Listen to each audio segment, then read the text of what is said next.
ہر چیز کے کوئی نہ کوئی مقاصد تو ہوتے ہیں.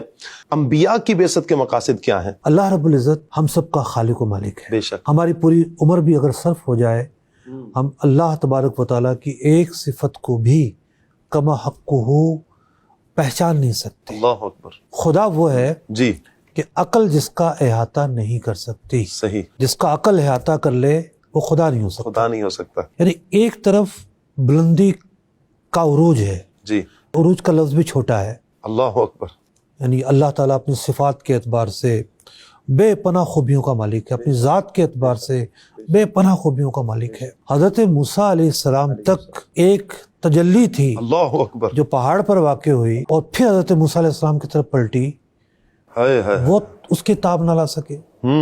خر موسیٰ صعیقا. اللہ اکبر. بے ہوش ہو کر گر جاتے ہیں. تو ہم کمزور انسان اللہ تبارک و تعالیٰ کے احکام سمجھنے کے اور اس کا پیغام براہ راست وصول کرنے کے جی متحمل نہیں ہے. تو اللہ تعالیٰ نے اپنے اور ہمارے درمیان ایک واسطہ پیدا فرمایا. وہ واسطہ کیا ہے کہ اس نے انبیاء علیہ السلام کو منتخب کیا. وہ انسان ہیں، بشر ہیں، جی لیکن اللہ تعالیٰ نے انہیں بے پناہ خوبیوں سے نوازا. ان کی صلاحیتیں اعلیٰ ہیں، جسمانی صلاحیتیں بہت اعلیٰ ہیں، ہماری طرح نہیں ہے. اللہ تعالیٰ نے انبیاء علیہ السلام پر وحی نازل فرمائی ہے. وہ نزول وحی کا محبت اور مقام ہے. تو اللہ تعالیٰ نے ان کی ذات میں، ان کے بدن میں، ان کی صفات میں سبحان اللہ. بے پناہ خوبیاں عطا فرمائی ہے. واہ. تو اللہ رب العزت کی تجلی جب ان پر واقع ہوتی ہے وہ اس کے متحمل ہوتے ہیں. اللہ اکبر. وہ اللہ کا پیغام وصول کرتے ہیں صحیح.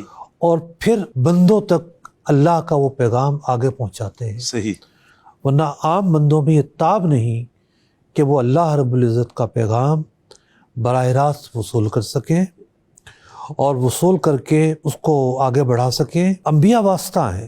یعنی اللہ اور بندوں کے درمیان انبیاء واسطہ ہیں. واسطہ ہیں. واہ. یہی وجہ ہے کہ وہ عام بندوں سے ممتاز ہیں. یہ ایک بنیادی روح ہے. پھر اگر بات عمل کی لی جائے تو اللہ تعالیٰ کے جو پیغامات ہیں، جو شریعت ہے خاص طور پر، تو نبی مکرم صلی اللہ علیہ وسلم اپنی ذات کے اندر ان حلال و حرام کے جو پیغامات ہیں ان کا عملی نمونہ ہے. اللہ تعالیٰ نے اگر نماز پڑھنے کا فرمایا تو حضور نے نماز پڑھ کر دکھایا. دکھائی ہے پڑھ کر.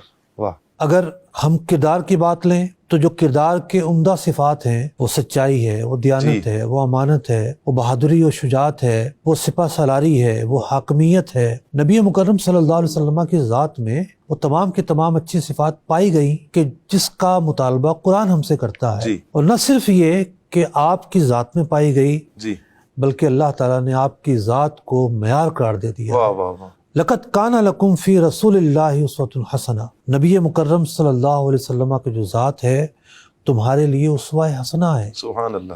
یعنی قرآن جن باتوں کا حکم دے رہا ہے سبحان اللہ. ان باتوں کا اگر عملی مظاہرہ دیکھنا چاہتے ہو جی. یا عملی تطبیق دیکھنا چاہتے ہو یا کس طرح عمل کیا جائے اس کی معرفت اور تشریح اور اس کا خلاصہ چاہتے ہو تو نبی مکرم صلی اللہ علیہ وسلم کی جو ذات ہے عملی طور پر مظہر ہے، عملی طور پر نمونہ ہے. جی. تو اس اعتبار سے بھی دیکھیے کہ انبیاء علیہ السلام جو ہیں ان کی ضرورت کس اعتبار سے ضروری ہے کہ وہ اللہ تعالیٰ کے پیغامات پر خود عمل کر کے دکھاتے ہیں.